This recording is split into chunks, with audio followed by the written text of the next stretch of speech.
เอาหายเองลูกฮะอยากไปน้ำพอ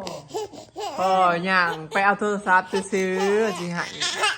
โอ้ยแพง มา แพ พี่ ง มาไม่ใหญ่พี่ลูกมา พูนบ่เห็นมีใหญ่เบิดมือฮันพูนพูนหามีใหญ่เร็ว สบายดี ไอ้ย่าง มาแต่เวียกพี่น้องก็เลยมาหอดคำเนาะขึ้นไปเวียกกินข้าวแล้วผมกินซิลิแลกเนี่ยมันก้อยซิลิแลกกินเอ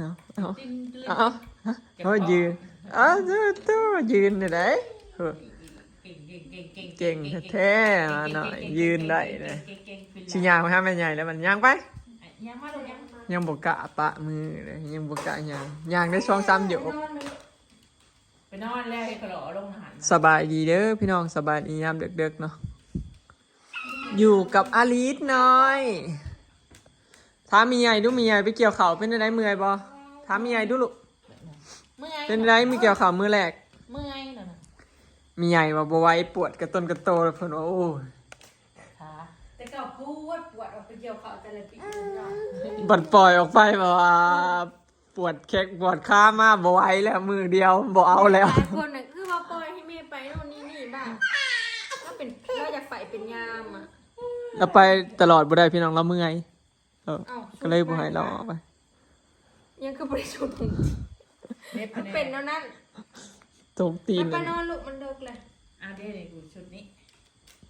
เดินมา มาจะเมืองขำโอ้ยฝนตกมาห้ามเขา อยากกินข้าว พนก็ห้ามเข่าพี่น้องเอ้ยจังหวะ จังมาดวงดีดีเนาะ มันมีหนามลายเนาะ นี่เขาว่าพายุอันพ้นที่ตกวันที่21เหรอวะ แค่ห้องเฮาน่ะหนามลายจุ่มเบิดน้ำ น้ำในหน้าเฮามันผัดมีน้ำอยู่แล้วเด้พี่น้องพ้นตกแล้วมันก็เลยอ้างบัดนี้ ลาหลอกคุณพ่อ สี่ห้าห้า บ่พ้นมาตกเรียนมื้อน่ะก็เรียนมื้ออันนี้ หน้าอยู่แล้วคุณพ่อมันเป็นหน้าลองหน้า อยู่ ไปนอน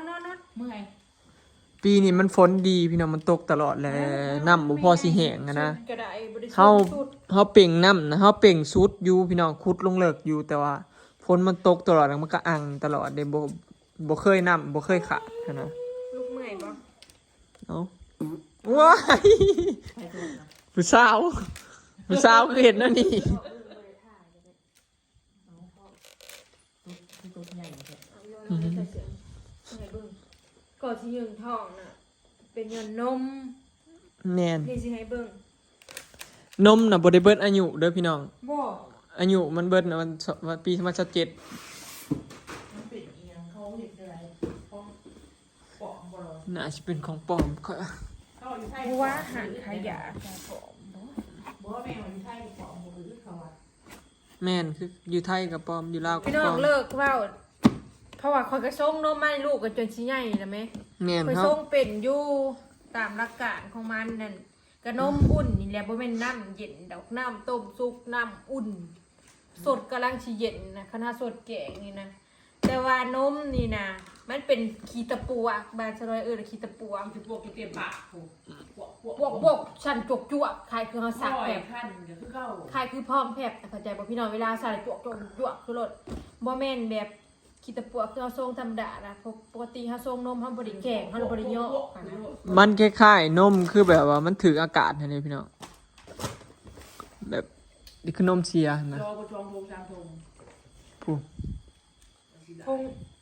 อันนึงมันมีจักอาหารบ่ มีหก มีหกบ่ รวมมีหก กองมันจะจอง มาในซองคง เจาะก็คือเกาอันนี้เห็นโบเกียวมาพอเขาเห็นมาทงมันไกลไปเก็บอากาศได้เดนี่เห็นบ่อายุมันเบิดน่ะ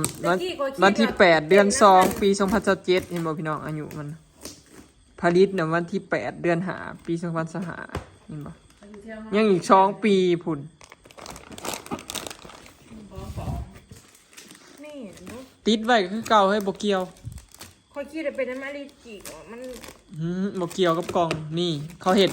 นี่แหละ เขาเอิ้นทงเก็บลมบ่ให้ลมเขานี่เขาเห็ดมานี่เพื่ออันบ่ให้ลมเขาอีกแล้วนี่นะ มันบ่ได้เบิดอายุพี่น้องอันนี้มันวันที่อันนะ วันที่ 2027 นี่2027 อันนี้2026ตัวนี้ แล้ว ใช่หันมาเบิ่งเนาะตัวนี้2026ตัวบ่เบิดแม่นบ่นี่ อืม ตัวนี้ผัดบ่เป็นหยัง ตัวดิจอบางทงหนึ่งบ่เป็นหยัง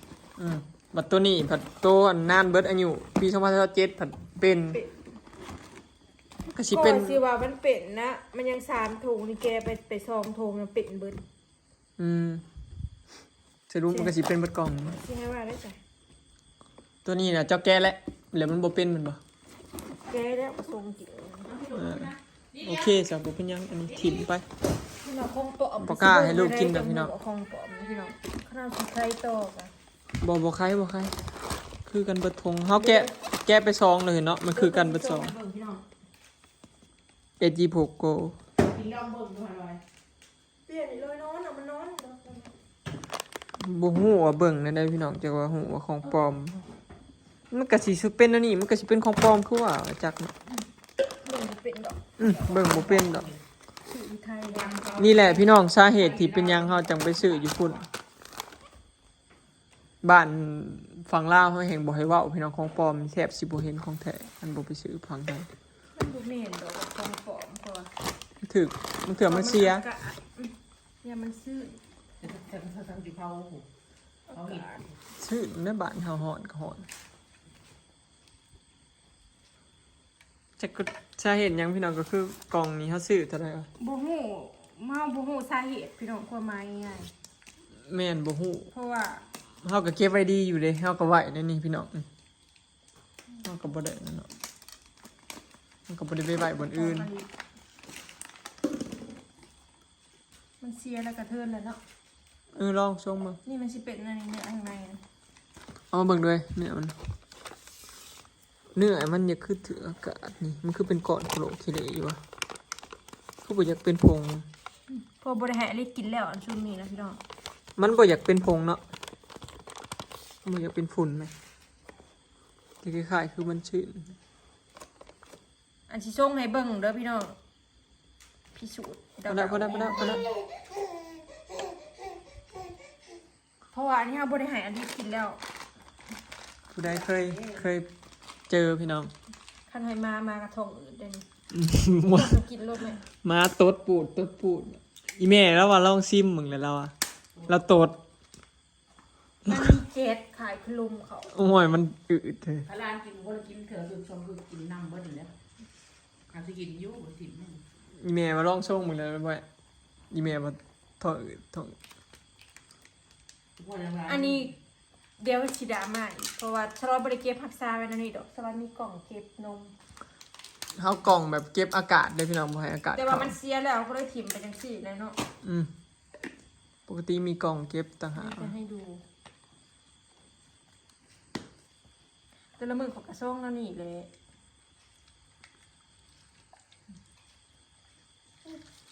มาบ่ซันเด้อ มันขึ้นเองนะเห็นบ่ ลูกชายก็อยากก็ดิ้น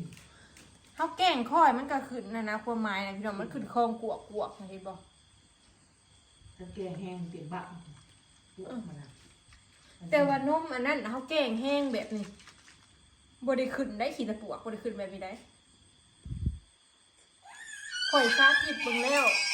ส้มน้ำเย็นนี่น้ำบุญน้ำหยังมันก็ขึ้น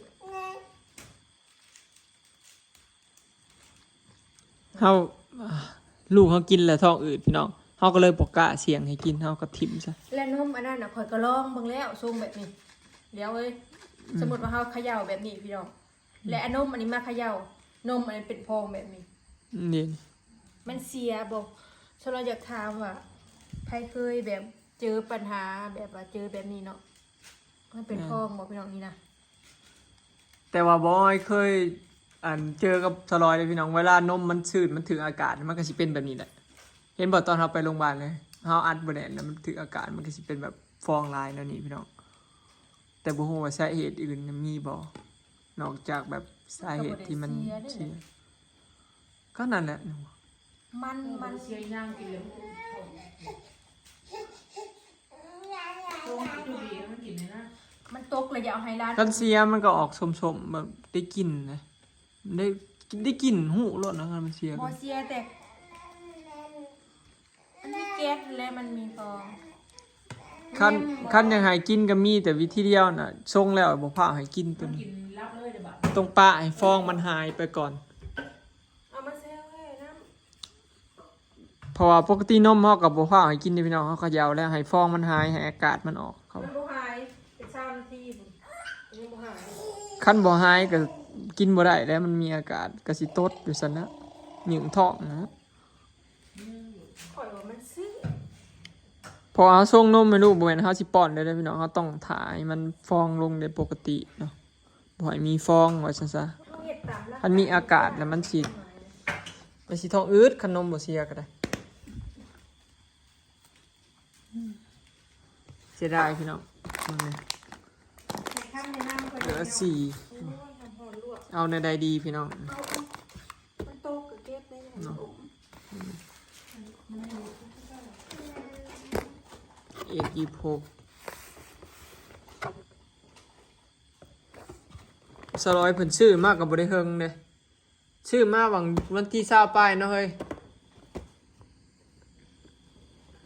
ชิมถืออันนี้จะเพิ่งบ่เพิ่งแหละ ฮอดบ่จะไปอันชนุมานกับอีเมลนี่ สิฮอดเดือนบ่ได้ว่าฮอดเดือน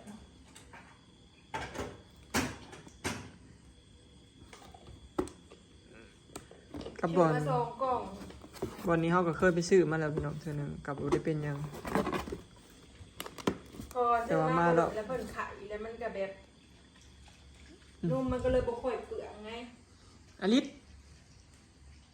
มาถึงช่วงลูกไข่ก็เลย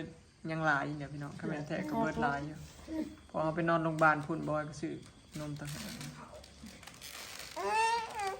เอายังไงอลิศยังใส่เอาสั่นคือเจ้าเอาดูแบบนั้นถ้าเบิ่งพี่น้อง นะ เห็นบ่น่ะมันหายเห็นบ่ฟอง เปิดแฟลช มาเบิ่งตัวนี้เห็นบ่ยังเป็นขีตะปวกอยู่แนมเห็นอยู่เห็นบ่ต่างกันลิบลับเลยพี่น้องนี่ เห็นอยู่บ่ เห็นต่างกันเลย ให้คำคิดเห็นคน เป็น นี้ นี่ออกเบิ่งในพองมันนะปกติชะลอยมันก็ส่งอันนี้ก็มันบ่ควรกินดอกคันแบบนี้นะมันชื้น อากาศเข้าของ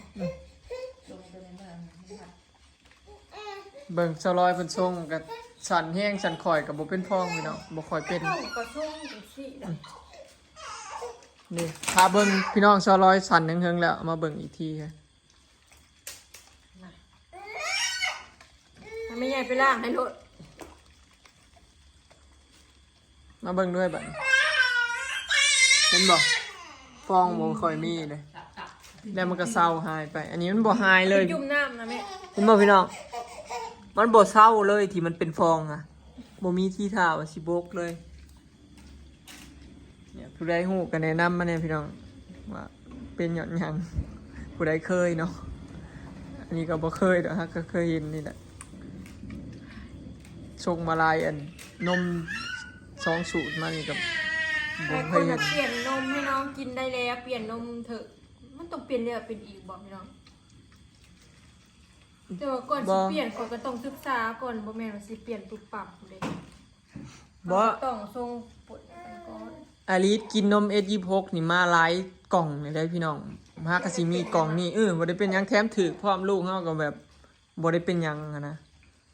ฮักก็สิมีกล่องนี่บัดนี้กล่องที่2เพิ่นบ่เป็นหยังเห็นบ่พี่น้องนี่กล่องนี่น่ะบ่เป็นหยัง จักแม่ทงอื่น แล้วมากล่องนี่เพิ่นเป็นเนี่ยท้องเดียว ทำอิฐน่ะทงหนึงก็บ่ได้เป็นแล้วมาเจาะทงใหม่ละเป็นได้นี่แล้วเจาะอีกก็เป็น มันต้องมีบ่อนหัวบ่อนหยังมันบ่หรืออะไรก็บ่เข้าใจเกินพี่น้องงงเกินเนาะอาลีดก็งงแงเลย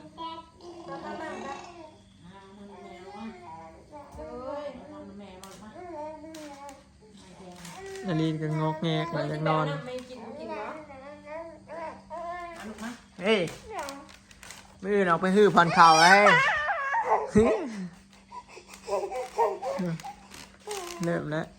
เริ่มแอบอยากนอนแล้วมัน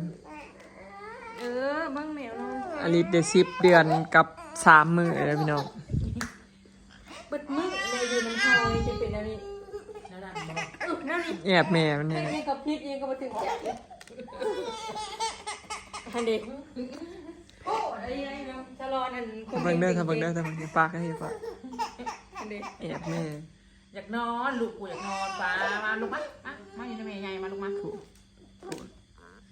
บอเด็กน้อยเวลาอยู่กับแม่นั่นแนวนี้เวลาอยู่กับแม่แล้วก็แอบเอกกำลังงังแงงดอกแต่แท้ก็บ่ได้อยากใหายดอกมึงไงจักหน่อยใหญ่จักหน่อยเป็นอย่างรอบุญเห็นแนวอยากได้ไปสิบ่เกลือกิ้งเท่า แล้วนี่ เฮ้ยบัดใหญ่มากเดี๋ยวไปเห็นของเล่นสิบ่เกลือกันขี้ต้มเกลือขี้ดินนั่นยังไงเอา มาซักแล้วเรียบร้อยบ่อนี่ก็หอมชวนๆมาเลย ไป ไม่ได้บริเบิร์นอากาศนะจะให้เลยกินจุกก่อนอ่ะ บ่ส่งนมแล้วก็ถ่าจัก3-4 นาทีพี่น้องถ่าอากาศมันออกจะให้กิน จังลูกเขาจังบ่ท้องอืด ใครมีปัญหาแบบนี้หรือมีความคิดยังที่แตกต่างก็เม่นเข้ามาบอกสลอยในพี่น้องเพราะอีกอย่างข่อยก็แบบแม่มือใหม่โอ้ยอดอะไรบ่ถึงเอียงบ่เอียงกัน นอนในแม่ใหญ่มาลูกมา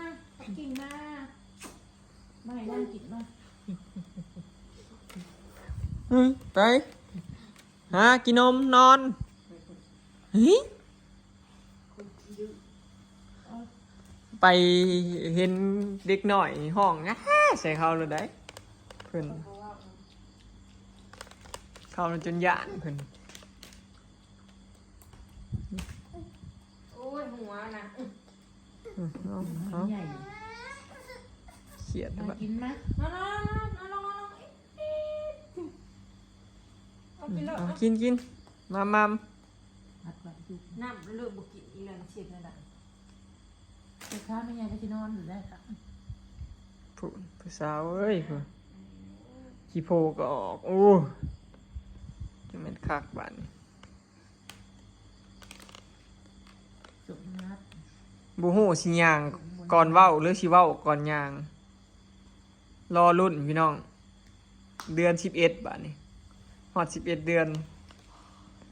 สิเว้าหรือสิย่างสงสัยยันย่าง ไปกินอะไรจ้ะ เมื่อย โอ้อย่ารวยเมื่อ ไม่ ย รออีกบ่ มือหน่อยอีบ่ฮะ คือบอยแหงเถ่าเขาน้ำมือเฮ้ย เที่ยวกันนะ เห็ดกับไปเห็ดแหงกับ เอาลีดเนี่ยซ้ำมันยังบ่เมื่อยปานใดบ่เฮาอะเขาพาอยู่ในคอกแล้วพาอยู่ในคอกก็อยู่ พักกันนอน บ่แม่นอันนั้นมันเมื่อยใส่แห้งเฮาเด้อันเฮาเกี่ยวเขาเฮานั่น คนละแบบ เอ้ยอันนี้มันเมื่อยอัน ใครเห็น อุ้มเมื่อยจับ แม่อยู่ เมื่อยเอา แม่แบบบริสุทธิ์ประเทศเวียดเนาะ แก่ก็บ่ได้บังคับเลยจะละเมอพี่น้อง อันลานอนกันนอนอยู่ ถ้าเราออกเขาก็อยู่เลย บ่ยากดอกพี่น้องอีเมลเราจะออกกัน บอก แม่ เปลี่ยนกันออกเนาะ เขาเร็วคือเซ็น ไม่อยากกินแล้วเด้อเขา เซตกุดจูดเนาะ นอน ใหญ่เมื่อยแล้ว เนี่ยคิดเหาะได้เฮ็ดแค่ได้แลเห็นบ่ ชูมือนี่มีใหญ่เนี่ยบ่ได้ถามหาลูกหาเต้าดอกถามหาแต่หล้านเพิ่นดอกไปทางไหนกะ คนโตข้ามเขาเอาอีกแล้วพี่น้อง เสือผ่าก็ไปตามเดินนะโอ้ ลมเฮาบ่คิดว่าพ่นสิตกเนาะลมแห้งเด้ ไหวเลยพ่อห่มกับพ่อห่มไหวมาสร้าง ไม่น่านะน้ำมันอิ่มเลยตกซ้ำหนึ่งมันจะแบบ เต็ม เต็มเต็ม เบิดโอ้ย เสือผ่าเลย ให้ สักไม่ ให้ตัวเทิงน่ะแม่บ่ได้เป่งน้ำเลยน้ำเต็มให้หน้าแห้งก็ล้นลงมาใส่หมู่โอ้ถ้าเบิ่งพี่น้องมื้ออื่นมันสิเป็นจังไดเนาะ ปีที่สองนะคนนำเขาเอา 2 ปีนี้แต่ว่าปีแล้วนี่บ่หลายปานใดปีนี้ตีหลายตัด2มื้อนะปีนี้หลายแห้งพี่น้องเจอศึกหนักเลย ดี๋วก็แถวเก่าเลย แถมเป็นข้าวตัดพร้อม โอ้ย น้ำเต็มให้หน้าอีกบาดนี้นักเขาไปตื่ม มุกเขานู่นไงมุกเขาขนาดมุกเขาอันสิมา แม่นโอเคเนาะพี่น้องคลิปนี้ก็สิขอเก็บภาพบรรยากาศไว้สำนี้เด้อเนาะเดี๋ยวพากันพักผ่อนพี่น้องมื้ออื่นเจอศึกหนักเนาะลุยคือเขา มาเสียวไห้มา เสอะผ่อนเข่าและมื้ออื่นเนาะ ไปแล้วสบายดี สบายดี สบายดีอันยิ้มมา